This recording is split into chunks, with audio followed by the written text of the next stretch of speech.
أعوذ بالله من الشيطان الرجيم.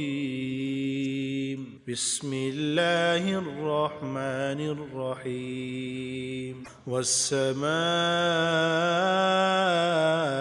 والطارق، وما أدراك ما الطارق، النجم الثاقب، إن كل نفس لما عليها حافظ، فلينظر الإنسان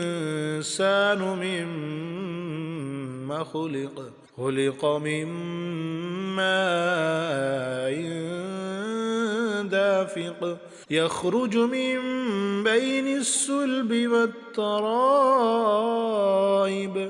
إنه على رجعه لقادر، يوم تبلى السرائر، فما له من قوة ولا ناصر. والسماء ذات الرجع، والأرض ذات الصدع، إنه لقول فصل، وما هو بالهزل، إنهم يكيدون كيدا وأكيد كيدا، فمهل الكافرين أمهلهم رويدا.